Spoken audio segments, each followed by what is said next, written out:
নমস্কার, আমি অর্পিতা। আপনাদের সবাইকে স্বাগত জানাই সেন চৌধুরীর রান্নাঘরে। আজ আমি আপনাদের সঙ্গে শেয়ার করব চিকেন রাইস বা ওয়ান পট রাইস। চলুন রান্নাটা শুরু করা যাক। দেখুন, চিকেন রাইস বা চিকেনের ওয়ান পট রাইস বানাতে অবশ্যই আমার লাগছে চিকেন। এখানে আমার 500 গ্রাম মতো চিকেন আছে, যেটা আমি শুধু দই দিয়ে ম্যারিনেট করেছি, নুন টুন কিচ্ছু দিইনি। আর এখানে আমার আছে একটা বড় সাইজের আর একটা মাঝারি সাইজের পেঁয়াজ। আর এখানে আমার আছে আদা, রসুন, কাঁচা লঙ্কা আর জিরে। প্রথমে আমি পেঁয়াজ, আদা, রসুন, জিরেটা বেটে নেবো, কাঁচা লঙ্কাটা বাদ দিয়ে। আমি এই মশলাগুলোকে বেটে নিই। বেটে নেওয়ার পর আবার আপনাদের সঙ্গে আমার কথা হচ্ছে। দেখুন, আমি কড়াইটা বসিয়ে দিয়ে সাদা তেল দিয়ে দিয়েছি। সাদা তেল এখানে আমার 3 টেবিল স্পুন মতো আছে। এবার আমি এর মধ্যে ফোড়নে দিয়ে দিচ্ছি তেজপাতা, দিচ্ছি এখানে আমি 5-6টা এলাচ থেতো করে দিয়েছি, দারচিনি, লবঙ্গ, কাবাব চিনি, দেখুন এটা কাবাব চিনি, আর দিচ্ছি হচ্ছে একটু সাজিরে। সাজিরেটা দিতেও পারেন, নাও দিতে পারেন, আমার কাছে ছিল তাই আমি দিলাম। প্রথমে ফোড়নগুলোকে আমি ভালো করে ভেজে নেব। দেখুন ভাজা হয়ে গেছে। এবার ফোড়নে আমি দিয়ে দিচ্ছি কাজু কিশমিশ। এখানে আমি 5-6টা কাজু নিয়েছি, যেটা আমি ভেঙে নিয়েছি, দেখছেন দুটো পার্টে আমি ভাগ করে নিয়েছি। কাজু দিয়েছি আর কিশমিশ দিয়েছি আমি এখানে। কিশমিশের ওপর 7-8টা মতনই দিয়েছি। দেখুন ফোড়নটা প্রথমে খুব ভালো করে ভেজে নিতে হবে। খুব সহজে রান্নাটা হয়ে যায়, খুব তাড়াতাড়ি রান্নাটা হয়। আমি এখানে কোনো কিছু আপনার ভাজাভুজি করবো না। এবার আমি এর মধ্যে দিয়ে দিচ্ছি মশলাটা।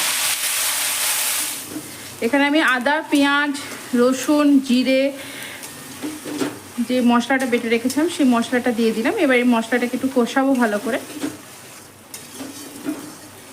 দেখুন এটা আমি এই 5-7 মিনিট মতো কষিয়ে নিলাম। কষিয়ে নেওয়ার পর এর মধ্যে আমি এবার দিয়ে দেবো হলুদ, অল্প পরিমাণ ধনে গুঁড়ো, একদম হাফ টেবিল স্পুন মতো ধনে গুঁড়ো, বেশি দিলাম না আমি। আর দেবো হচ্ছে কাশ্মীরি লঙ্কার গুঁড়ো, কালারের জন্য, এটা ভালো লাগে দেখতে বেশ। এবার এটাকে আমি একটু নেড়ে নেবো। দেখুন মশলাটা আমার প্রায় 70% মতো কষানো হয়েছে, পুরো কিন্তু এখনও কষানো হয়নি। এই সময় আমি দিয়ে দেবো দই দিয়ে মাখিয়ে রাখা চিকেনটা।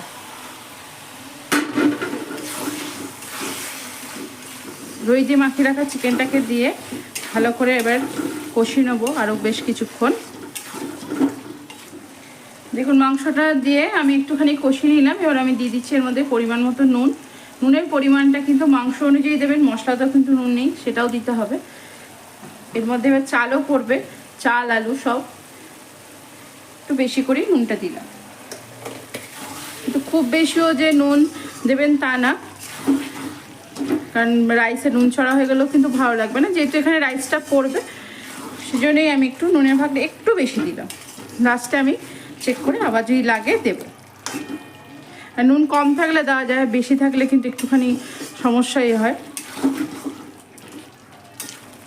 দেখুন এবার এটা কিছুক্ষণ হতে দিই, একটু চাপা দিয়ে দিই, চাপা দিয়ে একটুক্ষণ হোক, তারপর আবার আপনাদের সঙ্গে আমার কথা হচ্ছে। দেখুন এটা বেশ কিছুক্ষণ ঢাকা দিয়ে রাখার পর ঢাকা খুলে আবার নেড়ে দেবো। এখনই তেলটা ছেড়ে এসছে, কিন্তু মশলাটা এখনও একটু কষাতে হবে। দেখুন এবার এর মধ্যে আমি দিয়ে দেবো আলু। আলুগুলো কিন্তু আমি কাঁচাই ব্যবহার করলাম, আমি ভাজিনি। আপনারা চাইলে কিন্তু অবশ্যই ভেজে ব্যবহার করতে পারেন, কিন্তু আমি না ভেজেই ব্যবহার করলাম। আপনারা কিন্তু আমার মধ্যে এরকম না ভেজে ব্যবহার করবেন, খুব ভালো লাগবে খেতে। ভাজলে তো আরও রিচ হয়ে যাবে জিনিসটা। দেখুন মাংসটা আমার কিন্তু কষানো হয়ে গেছে, আমি এর থেকে বেশি কষাবো না। এবার এর মধ্যে আমি আগে থেকে ধুয়ে একটুক্ষণ ভিজিয়ে রেখেছিলাম চালটা, জল ঝরিয়ে রেখেছি, সেই চালটা আমি কিন্তু এখানে এবার দিয়ে দিলাম। দেখুন এখানে আমি বিরিয়ানি রাইসের যে লং গ্রেন রাইসটা সেটা ব্যবহার করেছি, আপনারা চাইলে কিন্তু দেহরাদুন রাইস চালও করতে পারেন। এবার এর মধ্যে আমি দিয়ে দেবো এই 1 ঢাকনা আর অল্প একটু ভিনিগার, যাতে চালটা ভেঙে না যায়, আর কিছুই না, এই জন্যই ভিনিগারটা ব্যবহার করলাম। এবার চালটাকে দিয়ে ভালো করে চালটাকে মশলার সঙ্গে আমি নেড়ে নেবো। এবার খেয়াল রাখতে হবে যাতে চালটা ভাঙবে না, অবশ্যই ভিনিগার যেহেতু দেওয়া আছে, কিন্তু নাড়ার সময়তে যেন 2 টুকরো না হয়ে যায়। দেখুন আমি এর মধ্যে দিয়ে দেবো ধনে পাতা।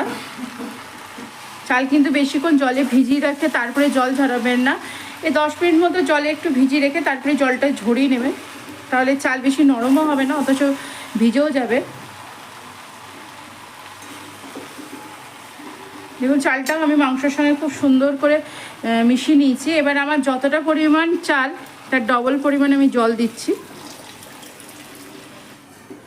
দেখুন যতটা চাল তার ডবল তো আমি জল দিলাম, তার সঙ্গে আরও একটু জল দেবো, কারণ আলু আর মাংসটাও কিন্তু আমার সেদ্ধ হবে। বেশি দিলাম না, যতটা চাল তার ডবল দেওয়ার পর আর ওই আধ বাটি মতো আমি এক্সট্রা জল দিলাম। এবার আমি এটাকে হতে দেবো ভালো করে। দেখুন আমি এই সময়তেই যা নাড়া নেড়ে দিচ্ছি, আর আমি কিন্তু খুন্তি দিয়ে নাড়বো না। যদি আমার দেখি চালটা আমার হয়নি বা মাংসটা সেদ্ধ হতে বাকি যায়, তখন একটুখানি লাস্টে গরম জল ব্যবহার করব, কিন্তু এখন কিন্তু আর এক্সট্রা জল ব্যবহার করব না। দেখুন এবার ওপর থেকে কাঁচা লঙ্কা গোটা, আমি তো ভেঙে দিইনি, কাঁচা লঙ্কা গোটা এইভাবে দিয়ে ঢাকা দিয়ে দেবো। প্রথমে আমি গ্যাসের ফ্লেমটাকে বাড়িয়ে খুব ভালো করে ফুটিয়ে নেবো, তারপরে একটু গ্যাসের ফ্লেমটা কমিয়ে দেবো।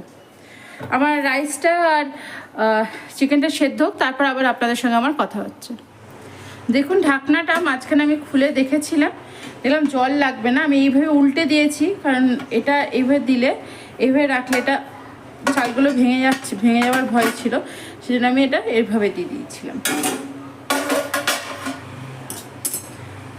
দেখুন খুব সুন্দর কিন্তু আমার চালটা দেখুন একটাও ভাঙেনি, অথচ একদম ঝরা হয়েছে। এটা ঠান্ডা হলে কিন্তু আরও সুন্দর ঝরা হয়ে যাবে।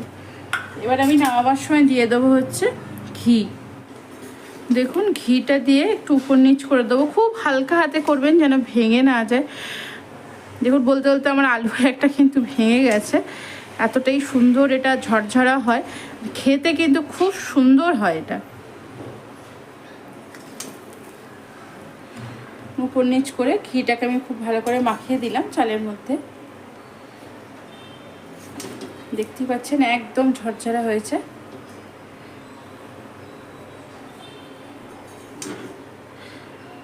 এবার আমি গ্যাসের ফ্লেমটা অফ করে দেবো।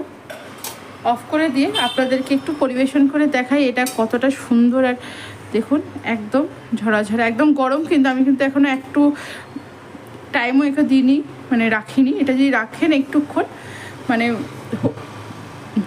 হয়ে যাওয়ার পর যদি 5 মিনিট একটু রেখে দেন, তাহলে কিন্তু এটা একদম আরও ঝরা হয়, আরও সুন্দর হয়ে যাবে।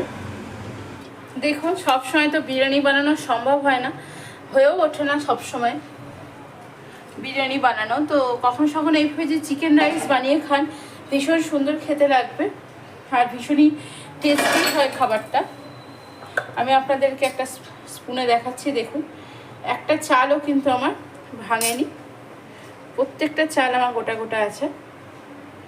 আর চিকেনটাও কিন্তু খুব অনায়াসে স্পুনের সাহায্যে ছেড়ে যাবে। দেখতেই পাচ্ছেন স্পুনের সাহায্যে খুব অনায়াসে কেটে ফেলছি আমি।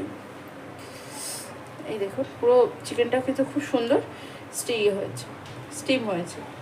আলুটাও সেদ্ধ হয়ে গেছে, আলুটাও দেখাচ্ছে। দেখুন আমি কিন্তু কোনোভাবে প্রেশার দিচ্ছি না, হালকা করে একটুখানি স্পুনটাকে দিলেই এই যে কেটে যাচ্ছে।